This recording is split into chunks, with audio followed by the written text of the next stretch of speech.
waxaan u arkaa inuu hal dhimata caaneed cabbayo waayo gobolkiiba uu xamili waaye gobolkii hadduu xamili waayena dee qaran ma xamili karo dad ilaahay agtiisa karaamo kula dilay ma xukumo dalkii uu ka yimidna wuu soo dumiyey kuwaana inuu dumiyuu rabay nin hooyadii cidid u jiiday baa la yidhi aayadii har uma jiidin hadduu caqli leeyahay dadka puntland buu wax tari lahaa maxaa ma taro kadib markii xalay si rasmi ah ugu dhawaaqay madaxweynaha Puntland Saciid Cabdullaahi Deni inuu yahay musharax u taagan qabashada xilka madaxweynaha Soomaaliya isla markaana xilligan uu hogaamin karo ummadda Soomaaliyeed ayaa arrinkaasi waxa aragtiyay kala duwan ka dhiibtay shacabka ku dhaqan magaalada Muqdisho oo la hadlay warbaahinta Daljir shacabka qaarkood ayaa tilmaamay in Puntland wax badan oo ka qabtay Saciid Cabdullaahi Deni madaxweynaha Puntland halka kuwa qaar kalena ay tilmaameen in Puntland uu ku soo kordhiyay dhibaatooyin kala duwan Soomaaliya xilligani uu isku soo sharaxay xilka madaxweynaha Soomaaliya Saciid Cabdullaahi Deni inay tahay mid nasiib dara dad ilaahay agtiisa karaamo kula dilay ma xukumo dalkii uu ka yimidna wuu soo dumiyey kuwaana inuu dumiyuu rabay nin hooyadii cidid u jiiday baa la yidhi aayadii har uma jiidin hadduu caqli leeyahay dadka puntland buu wax tari lahaa maxaa ma taro wax u galana lama arko بسم الله الرحمن الرحيم horta waxa weeye waa nin Soomaaliyeed qofkuna haduu muwaadin yahay hama kasta way gali kartaa uu isu soo sharaxi karaa aniga igan baaba hadii aan laga yeelayo isu sharaxi lahaa madaxweynaha Soomaaliya waayo sababtoo qofku haduu qof muwaadin yahay waa inuu isu sharaxaa uu hamiyad leeyahay oo ama ku guuleysta ama ku guuleysan anagu waaba taageersanahay qof kasto Soomaaliya oo sharaxa هاي الشرحة هم بيجي كرديو هذا قبل بيجوا مدحوينين النقطة هكوسي دلالو إن شاء الله وقال يا هدي والله وحكوسي كرديو الله أعلم إلهي بأوج أنا ما أوجي لكن وحلا يقفك أول ما هيسسي كره هيسسي قاضي أنتم مرة يكسي كربرو waxaan u arkaa inuu hal dhimata caaneed cabbayo waayo gobolkiiba uu xamili waaye gobolkii hadduu xamili waayena dee qaran ma xamili karo waxaan ku leeyahay Deni waxaa u muuqata khudbadiisana waa dhegaysanaysa aniga hamigayga koowaad waa inaan meesha ka saaro farmaajo doorasho imaan nin buu la diriirsan yahay ninka uu la diriirsan yahay asaguna dalka wuu siman yihiin dadkuna waxay raacayaan ninka uu rooni raaci doonaan haddii alla idmo gobolka oo Deni xukumay beerkay dhulka ku wada haya baayo awgeed asaga horta soo xamilo ka bacdi ha soo jeesto waa ka waxba kama qabar inuu hal dhimata caaneed cabbayaan aaminsanay waxaan kula tali lahaa inuu inta yaroo haysto inuu ku ganacsado uusan iska khasaarin dadku muxaadar ma wada noqonayo anuunka caayimaya maana kuma aqaan wanaagna kuma aqaan laakiin waxaan ogsoonahay dadka Soomaaliyeed maanta hadday dantooda iyo aayahooda laga talinaya in la soo xuli doono dadkeennii madaxdeennii hore ee maanta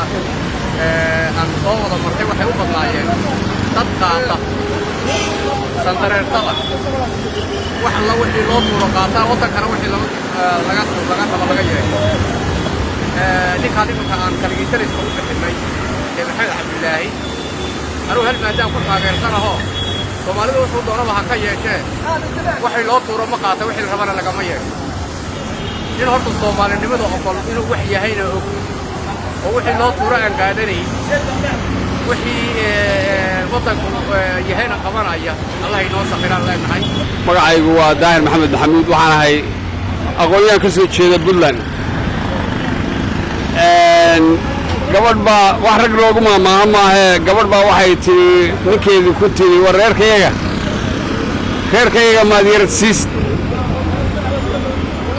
ninkuna geel badan buu leeyahay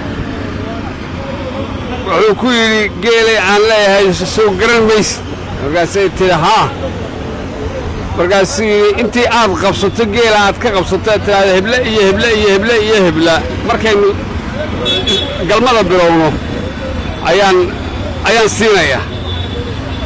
marka gabadhii waa yahay bay tiri waxaa la rabay inay tidhaahdo geela markii hawshu bilaabatay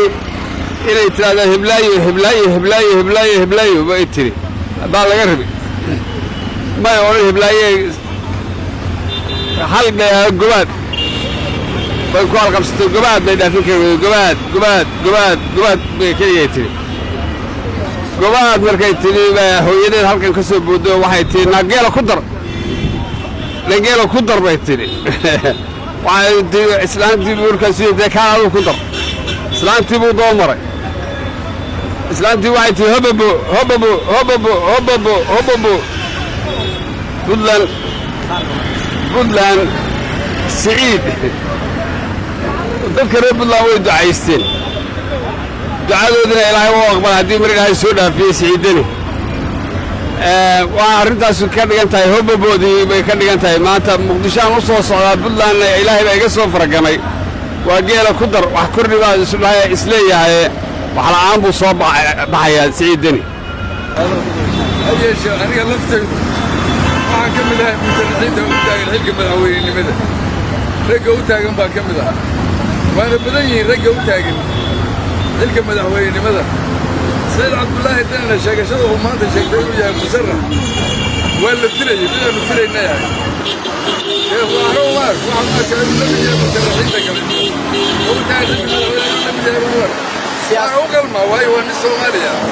xaq u leeyahay in la doorto in wax doortana xaq u leeyahay siyaasadda Soomaaliya muxuu ku soo kordhin horta saciid cabdullaahi dani aan u aqoon badan uma lihi